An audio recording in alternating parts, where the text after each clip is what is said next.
오늘도 우리 같이 예배했으면 좋겠습니다.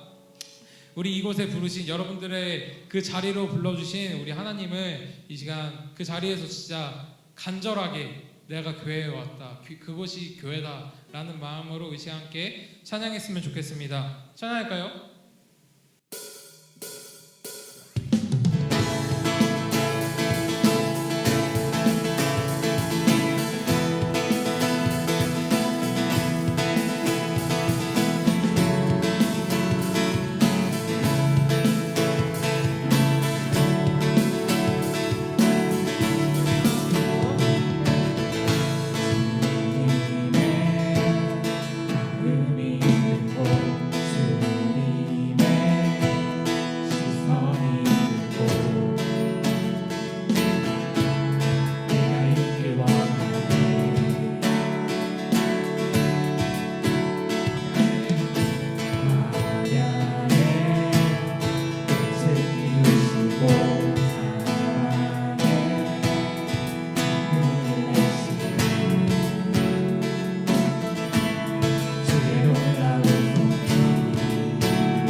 아버지의 나라 여기 임하시는 모든 나라 족속 백성 만원에서 주의 이름 높이네. 우리 하나로 부르셨네. 주 안에서 형제된 우리 십자가의 보혈 자유케 했네. 구원받았네. 주의 날은 멀지 않았네. 거룩한 나라 주의 백성 이제 일어나 승리 선포하며 함께 나가네. 우리 하나 되어 주를 예배할 때 아버지의 나라 여기 임하시는 모든 나라 족속 백성 만원에서 주의 이름 높이네. 우리 하나 되어 주를 예배할 때 아버지의 나라 여기 임하시는 모든 나라 족속 백성 만원에서 주의 이름 높이네.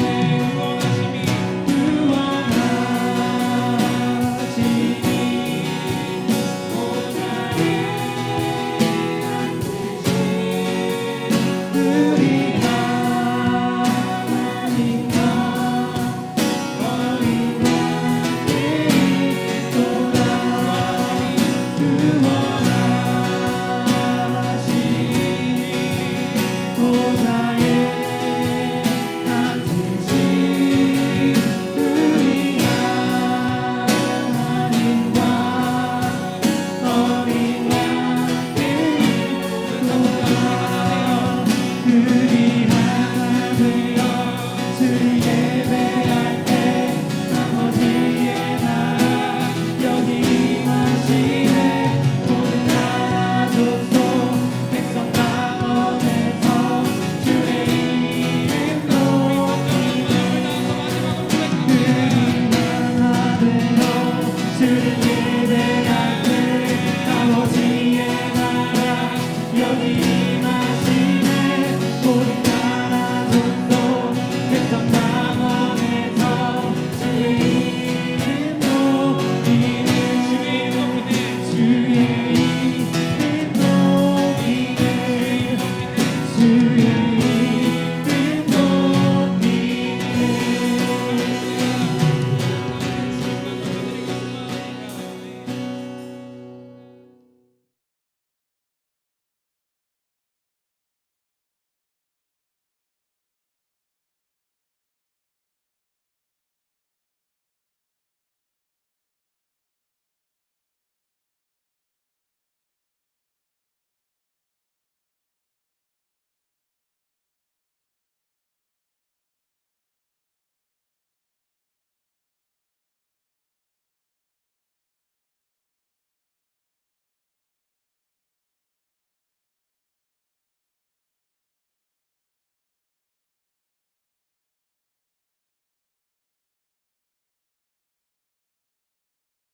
오늘 본문 말씀 고린도전서 9장 19절에서 27절 말씀 같이 보겠습니다. 제가 봉독해 올리겠습니다.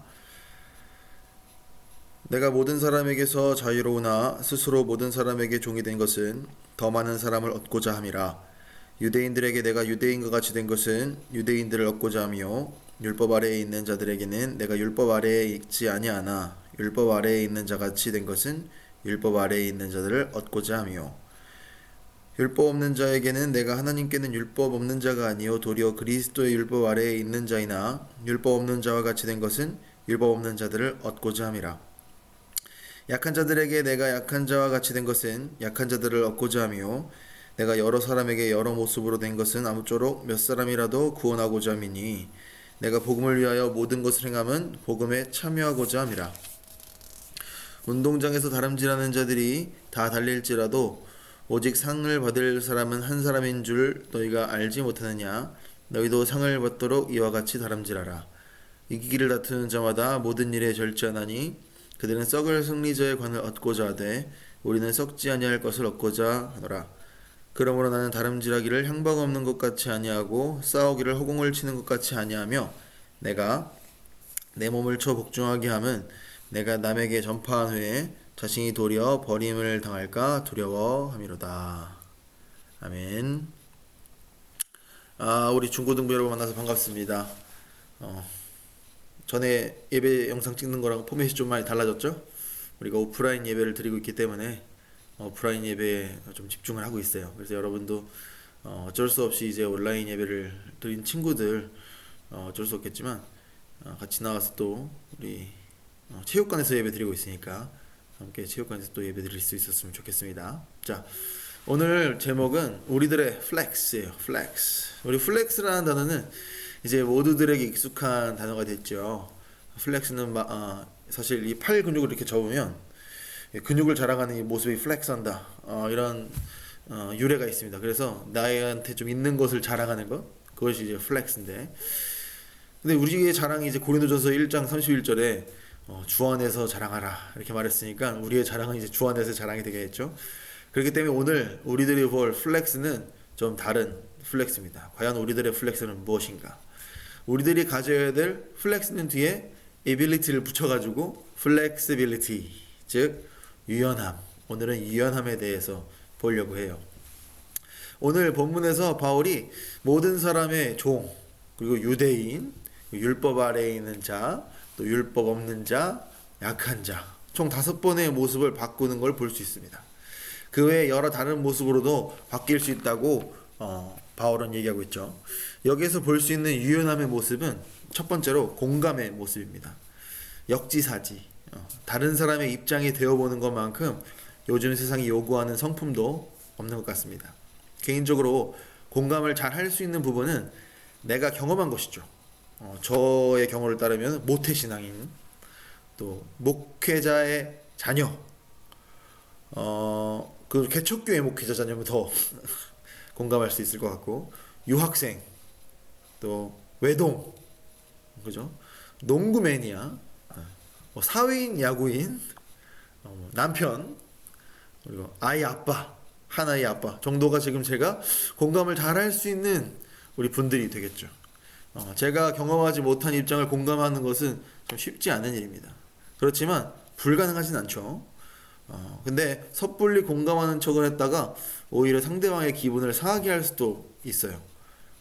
그렇기 때문에 우리가 공감을 하기 위해서, 다른 사람들과 좀 더 대화를 많이 하기 위해서 여러 가지를 경험해 보는 것, 이런 건 좋은 일이라고 우리가 알고 있죠. 그래서 많은 것을 경험하는 것은 저는 개인적으로 되게 좋은 일이라고 생각합니다. 뭐 독서도 그 중에 하나라고 할 수가 있겠죠. 그러나 여러 가지를 경험해 보다가 자신의 정체성을 잃어버릴 수 있는 위험이 있어요. 의외로 인간은 자신의 정체성을 나타내는데 굉장히 쉽게 변하는 요소로 자기의 정체성을 설정하기도 하거든요. 잘 생각해 보세요. 이 인간은 보통 나 자신이 누구인지에 대해서 얘기할 때 다른 것들과의 관계를 통해서 내 정체성을 형성하는 경우가 뭐 대부분이라고 할 수 있죠. 정체성이란 거는 여러분들을 소개할 때 여러분들의 그 자신을 소개하면서 할 수 있는 내용들이 담겨 있어요. 예를 들어서 내가 어느 나라 사람인지, 또 내가 누구의 가족인지, 아니면 내가 누구의 친구인지, 이런 사람들과의 관계를 통해서라든지, 아니면 내가 무엇을 지금 일로 하고 있는지, 이런 것들이 내 정체성을 결정하죠. 지금 이 설교를 듣고 있는 우리 중고등부 친구들은 아마 자신의 정체성을 뭐 내가 대한민국 사람이니까, 뭐 아니면 내가 뭐 우리 부모님의 뭐 자녀니까, 뭐 이런 것보다는 누구의 친구인지, 아니면 내가 지금 무엇을 하고 있는지가 여러분의 정체성을 크게 결정하고 있는 부분일 거예요. 여러분들이 좋아하는 것들, 여러분들이 뭐 잘하는 것들, 또 여러분들이 즐기는 것들, 여러분들이 지금 하고 있는 것들이 여러분들을 더 잘 설명해 주는 것처럼 느껴진다는 거죠. 그렇기 때문에 여러분들이 좋아하는 것이나 뭐 이런 것들이 바뀔 수 있어요. 그런 게 바뀌거나, 하는 일이 바뀔 수도 있죠. 여러분 학생이었다가 또 직업을 갖게 되기도 하고, 또 고등학생, 중고등학교 공부를 하다가 대학교에서 전공이 생기거나 뭐 이게 바뀔 수 있죠. 친구들이 바뀌면 뭐 초등학교 때 친구 다르고 중학교 때 친구 다르고 고등학교 친구 다를 수 있어요. 그죠? 그렇게 바뀌게 되면 여러분들의 정체성에도 혼란이 오게 된다는 거죠. 그렇기 때문에 인간은 사실 죽을 때까지 자신이 도대체 누구인가 라는 고민을 하게 됩니다. 그럼 우리들의 정체성은 무엇일까요? 우리는 하나님의 자녀, 그리스도의 제자, 하나님 나라의 백성이라는 변하지 않은 정체성을 가져야만 한다는 것이죠. 변하는 것들과의 관계를 통한 정체성은 변하거나 그것이 없어지면 또 사라집니다. 하지만 변하지 않는 분과의 관계를 통한 정체성을 가진다면 그것은 영원할 수 있는 것이죠. 우리가 변하지 않는 정체성을 가지고 있어야지 진정한 유연함과 공감을 실천할 수 있다는 것을 먼저 얘기하고 싶은 거예요. 그래서 우리 바울 선생님께서 그런 유연성을 가질 수 있었던 것, 그런 공감을 실천할 수 있었던 것은 먼저 하나님과의 관계가 있었다는 겁니다. 자, 이번엔 상황에 따른 유연함에 대해서 좀 이야기해 보려고 해요. 우리는 하나님을 섬기는 신앙인으로서 변하지 않는 가치를 추구하죠. 그렇기 때문에 그 가치를 지키는 데 힘을 씁니다. 아니, 우리의 생명까지도 걸죠. 예배와 모임이라는 가치 또한 우리에게는 정말 핵심적입니다. 그렇다면 코로나 시대에 우리는 어떻게 해야 될까요? 먼저 우리 신앙의 선배님들이 어떻게 했는지를 보고 배워보고자 합니다. 창세기 때부터 쭉 보면 우리 믿음의 조상 아브라함의 때에는 예배는 먼저 그 제사였었죠. 그 제사를 드리는데 그 제사의 핵심은 하나님께서 아브라함과 맺으신 언약이었습니다.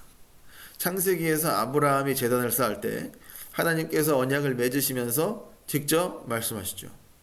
직접 나타나셔서, 그죠? 예배의 핵심은 언약과 하나님의 임재였다는 거예요. 처음에 우리가 어떤 제사라는 걸 드릴 때에 말이죠. 그리고 좀 지나서 모세의 때로 가면 시내산에서 하나님께서 직접 말씀을 해주시고 어떻게 너희들이 나에게 예배를 드려야 되는지, 제사를 드려야 하는지를 알려주십니다. 방법을 알려주시죠. 그리고 성막을 지으라고 하십니다. 그래서 성막을 짓고 제사를 지내야만 했던 것이죠. 그래서 이게 예배를 드리려면 이제 그런 것들이 있어야 되는 거예요. 그리고 좀 더 시간이 지나서 성전을 짓는 솔로몬의 때로 가면 성전이 등장하죠. 이제 성막의 특징이라고 하면 이것은 옮길 수 있고 이동할 수 있죠. 근데 성전은 옮길 수가 없죠. 이제 성전에서 제사가 드리는 시대가 된 겁니다. 근데 문제가 있는 거예요. 뭐가 문제냐? 바벨론이 침공을 해가지고 성전이 무너졌습니다. 그리고 많은 유대인들이 포로로 끌려갔죠. 그러면 더 이상 하나님께 제사를 드리지 못하는 상황이 된 거예요. 왜냐하면 제사를 드릴 장소가 없게 됐으니까. 그러니까 이런 위기의 순간에 예배가 만약 그 시대에 하나님 말씀대로 유지됐다면 예배라는 건 없어져야 되겠죠. 그럼 예배는 어떻게 변했을까요? 바로 안식일과 회당 중심의 예배로 바뀌게 되는 겁니다. 더 이상 소와 양을 잡아서 제사를 드릴 수가 없기 때문에 안식일에 모여서 하나님의 기록된 말씀을 읽으면서 예배를 드리는 것으로 변한 거죠. 그러니까 장소의 예배에서 어떤 안식일이라든지 말씀으로 드리는 그런 시간적인 예배로 변하게 된 거예요.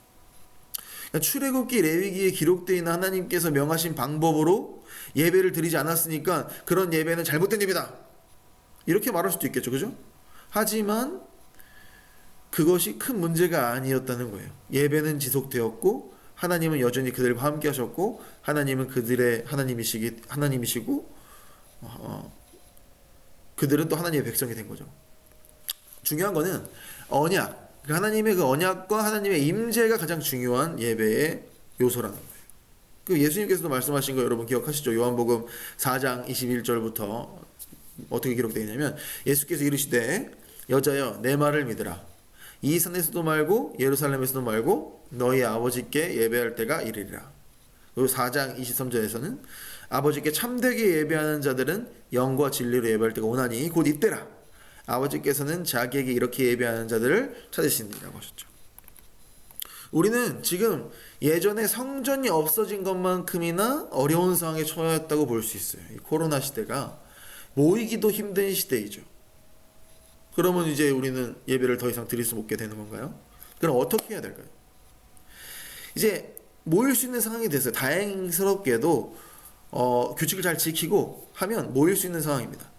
모일 수 있을 때는 우리가 꼭 모일 필요가 있습니다. 그런데 방역 수칙은 반드시 잘 지켜야겠죠. 여러분도 기독교인으로서 좀 창피했던 순간들이 있었을 겁니다.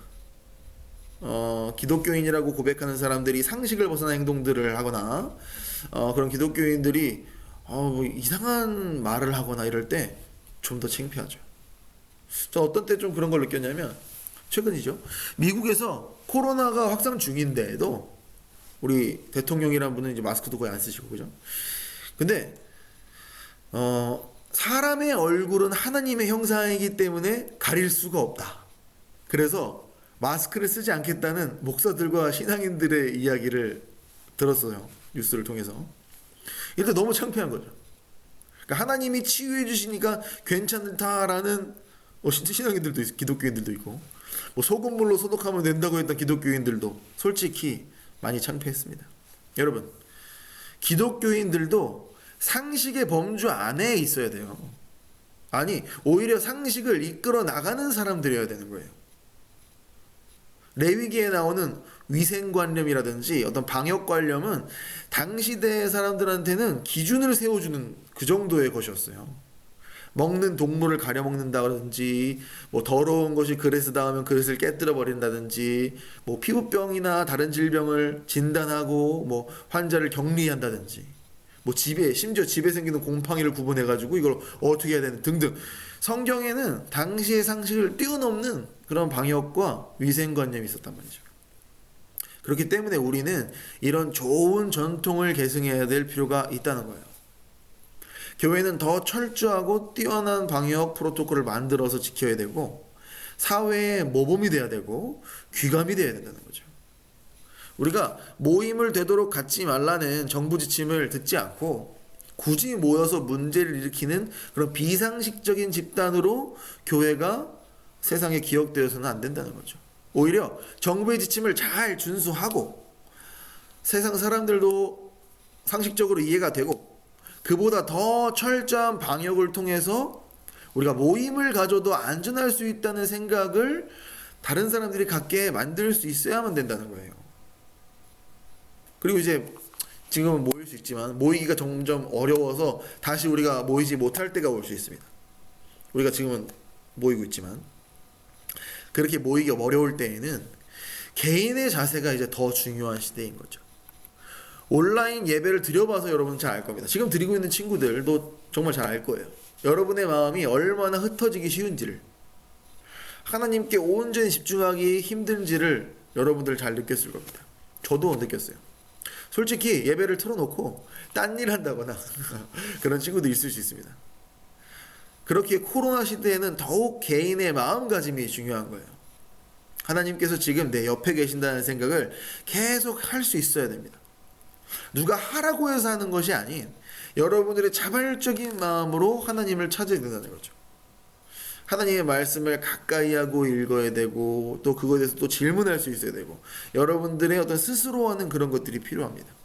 그리고 모르는 것이 생기면 꼭 선생님이라든지 아니면 전도사님한테 물어볼 수 있어야 돼요. 기도에도 힘써야 됩니다. 솔직히 기도가 일방적으로 내가 막 말하는 것만 같은 느낌이 있죠. 이해합니다. 저도 그런 느낌이 있을 때가 있으니까. 이렇게 이야기해봤자 무슨 소용인가 생각하는 친구들도 있을 겁니다. 그렇지만 기도는 분명히 응답이 됩니다. 어떤 방향으로든지 응답이 있을 거예요. 여러분들이 원하는 방향이든 그렇지 않은 방향이든 기도의 응답이 성경을 읽을 때 있을 수도 있어요. 그리고 기도의 응답이 여러분들의 친구와의 대화를 통해서도 있을 수 있어요. 기도의 핵심은 하나님께서 나와 항상 함께 하시고 계시다. 그리고 내 말을 지금 듣고 계신다는 믿음의 고백이기 때문에 여러분 기도하는 것을 여러분 힘써야 돼요.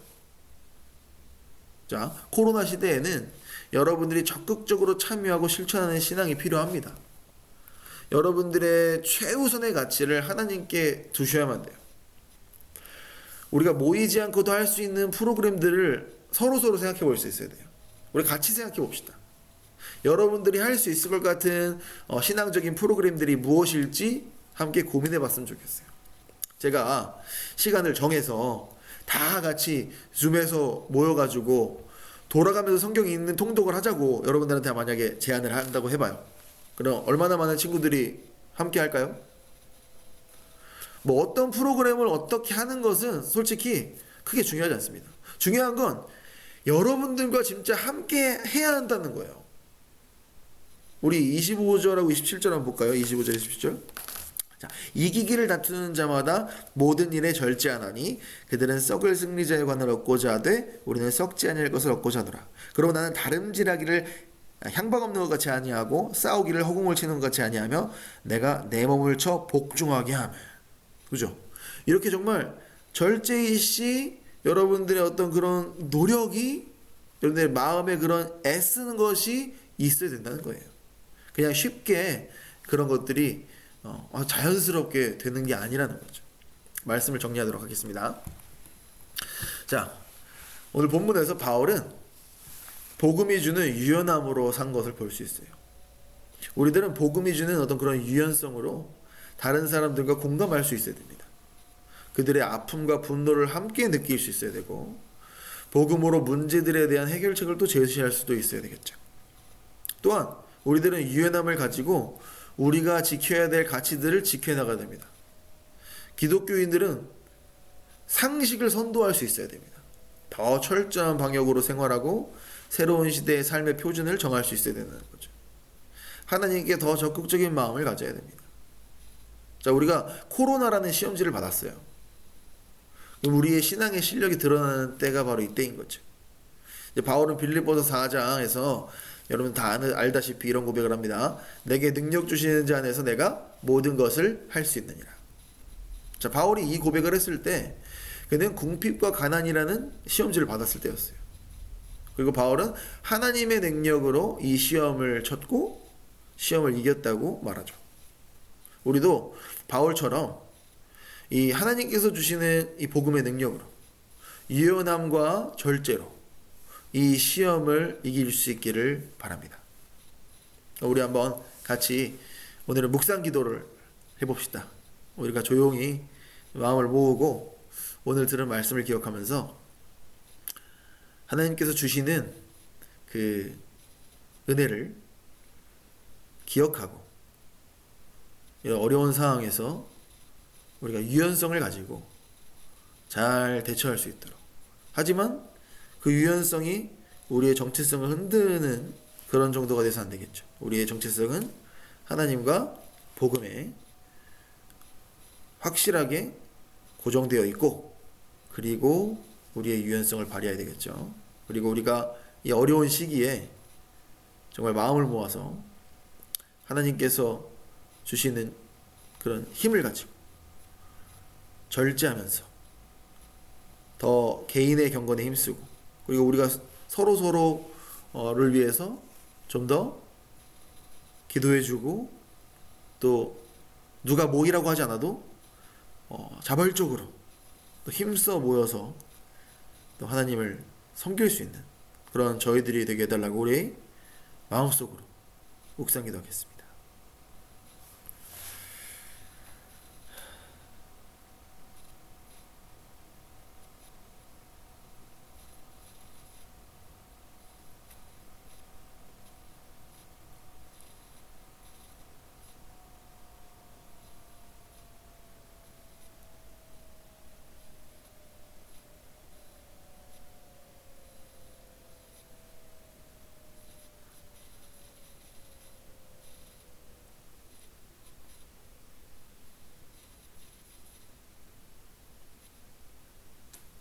사랑과 은혜가 풍성하신 삼위일체 하나님 감사드립니다.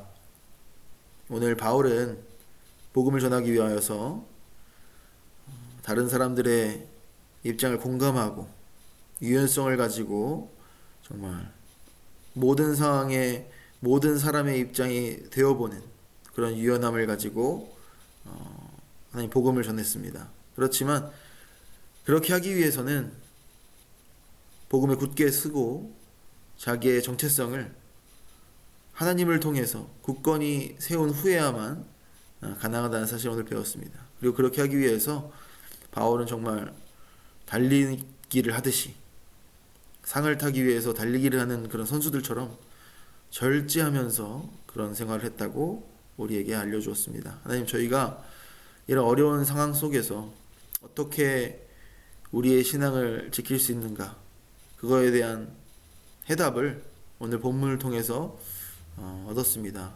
저희들 정말 이런 어려운 시기 때 하나님께서 주시는 그런 유연함을 통하여서 저희들 잘 극복할 수 있도록 도와주시고, 저희가 예배를 드릴 때에도, 온라인 예배를 드릴 때에도 마음을 지키고 절제하는 마음으로 저희가 하나님께 온전히 예배 드릴 수 있도록 도와주시고, 또 누가 시켜서 하나님을 섬기는 것이 아니라 저희가 자발적인 마음으로 하나님을 섬기고, 또 교회를 섬길 때, 또 서로서로의 관계를 위해서 우리가 또 노력을 할 필요가 있을 때 하나님 또 저에게 능력 주시고 절제함을 주셔서 정말 철저하게 상식을 넘어서 저희가 상식을 세워나가는 그런 철저한 방역과 또 위생관념으로 교회가 세상의 모범이 되는 그런 기회로 삼을 수 있도록 인도해 주시고, 저희들 하나님을 섬기는 것이 하나님만을 섬기는 것이 아니라 우리 주변에 있는 이웃들과 우리 같은 교회에 있는 형제 자매들 모두를 섬기는 것을 기억하면서 저희들이 해야 될 일들을 또 잘 할 수 있도록, 또 잘 해낼 수 있도록 힘주시고 은혜 허락하여 주시옵소서. 감사를 드렸고 살아계신 예수님의 이름으로 기도드렸습니다. 아멘. 자, 우리 그러면 주기도문으로 오늘 예배를 마치겠습니다. 하늘에 계신 우리 아버지여, 이름이 거룩히 여김을 받으시오며 나라가 임하시오며 뜻이 하늘에서 이루어진 것 같이 땅에서도 이루어지이다. 오늘 우리에게 일용할 양식을 주시옵고, 우리가 우리에게 죄 지은 자를 사하여 준 것 같이 우리 죄를 사하여 주시옵고, 우리를 시험에 들게 하지 마시옵고 다만 악에서 구하시옵소서. 나라와 권세와 영광이 아버지께 영원히 있사옵나이다. 아멘. 이상으로 주일 예배를 마치겠습니다. 여러분, 다음 시간에 또 봬요. 안녕.